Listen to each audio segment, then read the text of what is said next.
20 minute की video रहेगा। बेटे आज जो है हम लोग बात करेंगे assertion and reason type question के, ठीक है। तो सबसे पहले हम जो बात करते हैं उसमें ये बात करते हैं कि बहुत सारे बच्चों को समझ ही में नहीं आता है कि ये क्वेश्चन सॉल्व कैसे होगा। तो सबसे पहले जो इसकी गाइडलाइन दे रखी है उसको आप समझने की कोशिश करो, ठीक है, ताकि आप क्वेश्चन को सॉल्व कैसे करना है ये क्लियर हो जाए, ठीक है।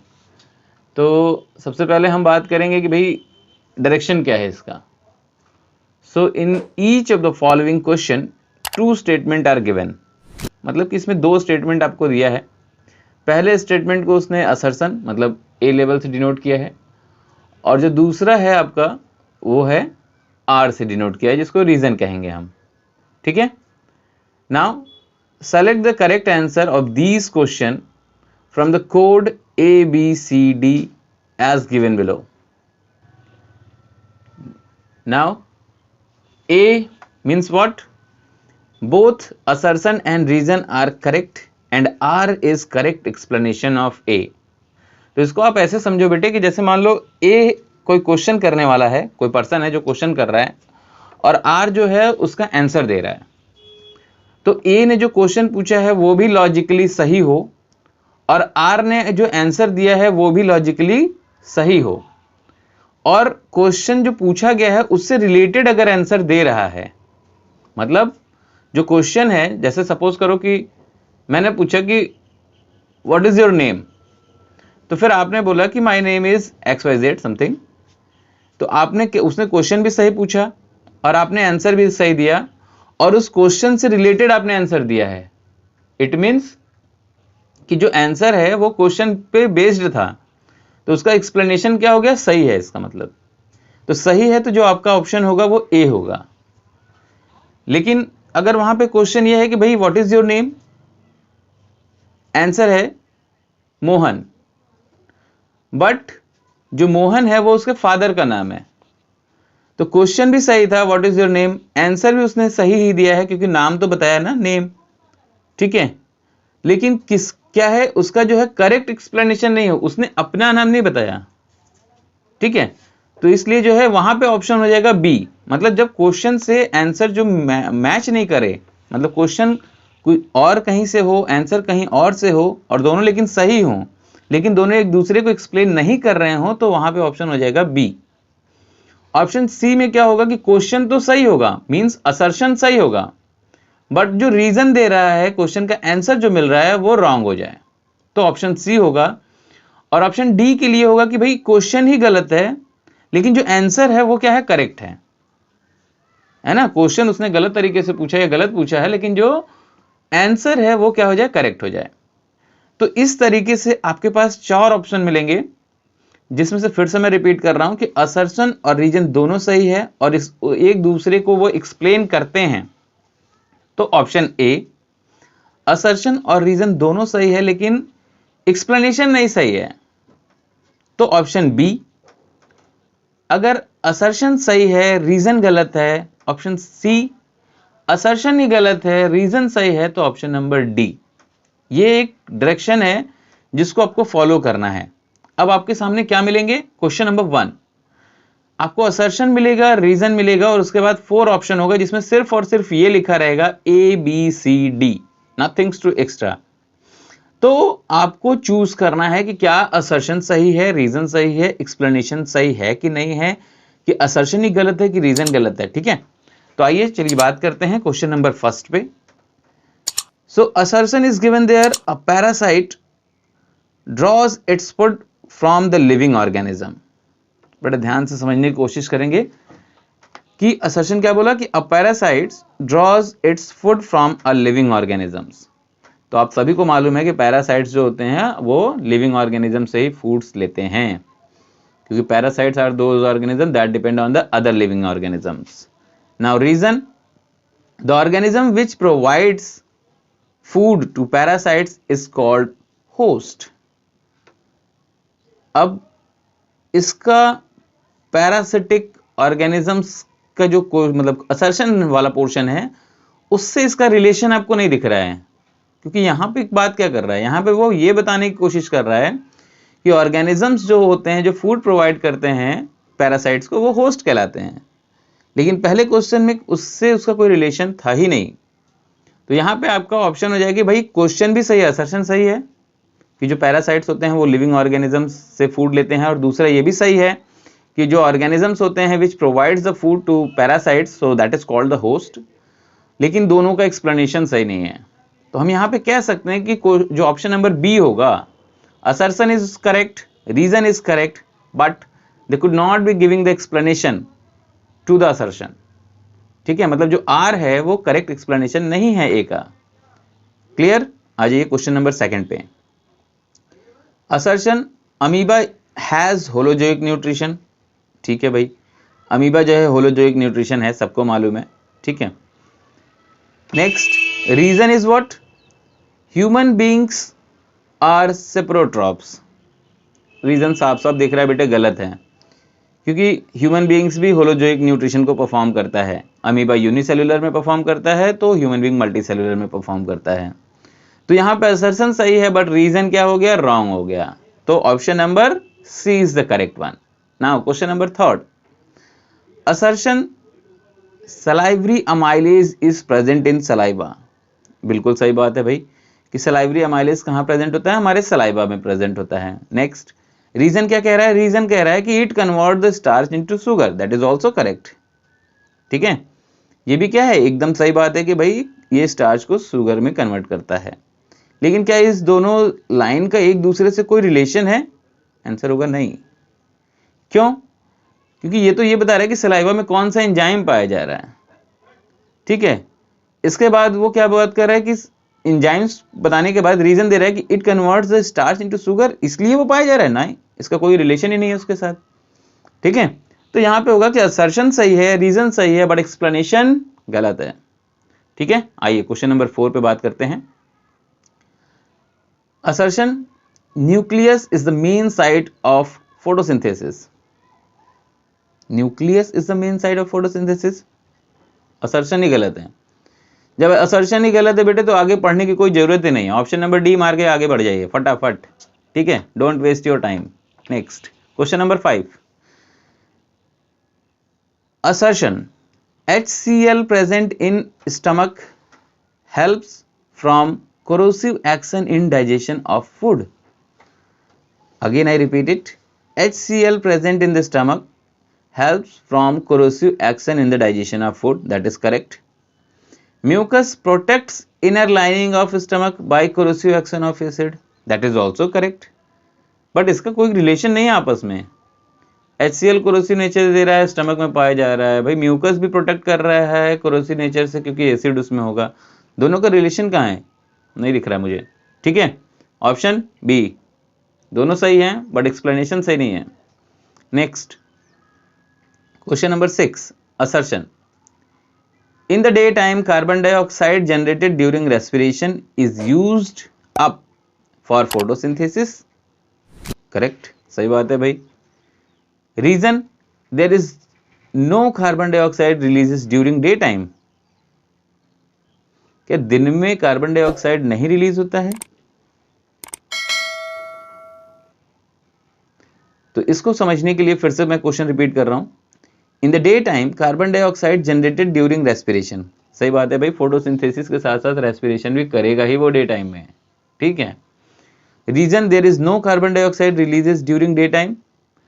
तो कार्बन डाइऑक्साइड जो है डे टाइम में नहीं रिलीज करेगा। क्यों नहीं रिलीज करेगा? रिलीज तो करेगा but they will be get utilized again.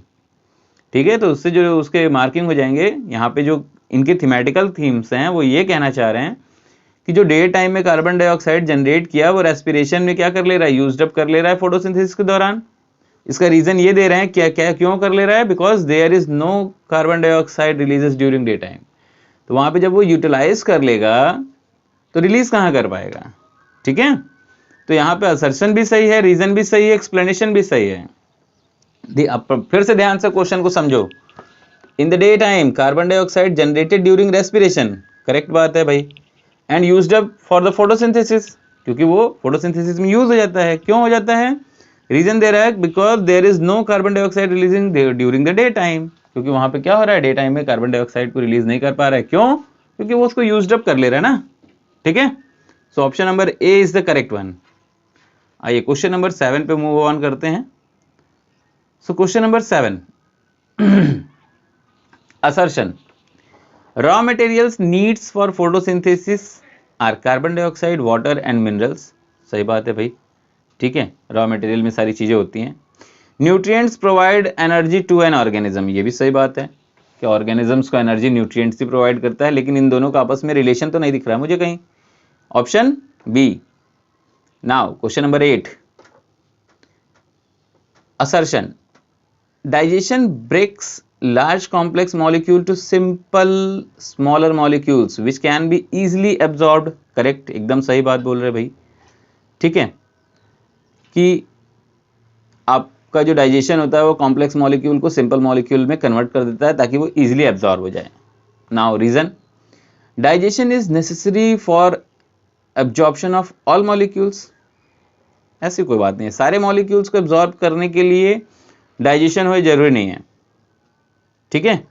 तो यहां पे जो ऑप्शन आपका बन के आएगा कि ए तो सही है बट आर गलत है, ए तो सही है बट आर गलत है, इसका मतलब ऑप्शन नंबर सी।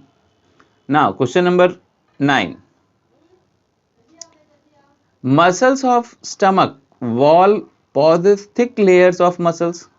बहुत सही बात है, करेक्ट बात है भाई, जो स्टमक का मसल्स होता है उसके ऊपर क्या होती है कि इनर साइड में अगर आप देखोगे तो थिक लेयर देखने को मिलती है, correct. Reason, these muscles help in the mixing the food with the enzyme present in the alimentary canal. तो एलिमेंट्री कैनाल मतलब वो तो पूरे पार्ट को ले लिया, ये भी बात सही है कि जो मसल्स होते हैं स्टमक वॉल के वो क्या करते हैं कि थिक लेयर ऑफ मसल्स होते हैं, और ये जो मसल्स होते हैं इनका काम क्या है, तो मिक्सिंग ऑफ फूड का काम है, किसके साथ, एंजाइम्स के साथ। मतलब असर्शन भी सही है, रीजन भी सही है, एक्सप्लेनेशन भी सही है, ठीक है। आइए क्वेश्चन नंबर 10 पे, assertion wall of the intestine has numerous villi. आप सभी को मालूम है कि स्मॉल इंटेस्टाइन में बहुत सारे विलीज होते हैं।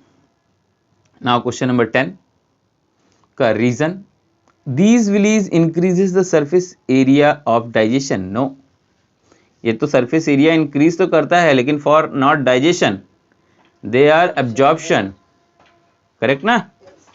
सो assertion is correct but reason is wrong. तो आपको बड़े लास्ट वर्ड तक बेटे ध्यान देना है, इसमें कहने का सेंस यही है, क्योंकि जैसे ही आप पढ़ते हो ना कि these will increases the surface area, तुरंत आपके दिमाग में लगेगा यार रीजन भी सही है, इंटेस्टाइन की बात किया उसके बाद विली इंक्रीज कर ही रहा है, सरफेस एरिया सब कुछ सही है, ठीक है, लेकिन लास्ट में क्या डाल दिया उसने, एरिया ऑफ डाइजेशन। डाइजेशन के लिए होता ही नहीं, एब्जॉर्प्शन के लिए होता है, ठीक है।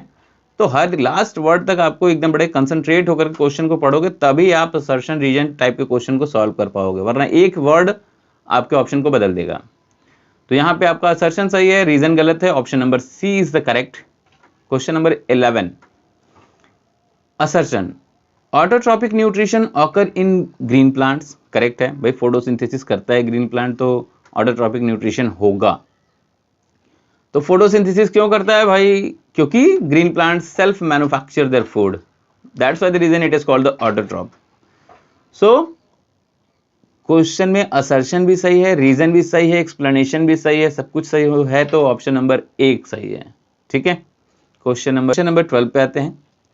सो amoeba is an omnivorous organism. Correct है बेटे, क्योंकि अमीबा क्या है, ओमनीवोरस ऑर्गेनिज्म है, क्योंकि ये टिनी लीव्स और टिनी इंसेक्ट्स दोनों को खाता है, ठीक है। और क्वेश्चन नंबर 12 का रीजन ये बोल रहा है कि जो lion is a carnivorous organism, ये भी सही है, लेकिन अमीबा का लॉयन से क्या रिलेशन है, कोई रिलेशन नहीं है। ओमनीवोरस का कार्निवोरस का कहां कनेक्शन है, जबरदस्ती जोड़ने की बात कर रहा है, ठीक है। तो यहां पे ऑप्शन नंबर बी सही होगा, क्योंकि असर्शन भी सही है, रीजन भी सही है, लेकिन एक्सप्लेनेशन सही नहीं है बेटे, ठीक है। नेक्स्ट पार्ट पे आते हैं, question number 13। So assertion is given there, movement in organism is a criteria to decide whether an organism is alive or not।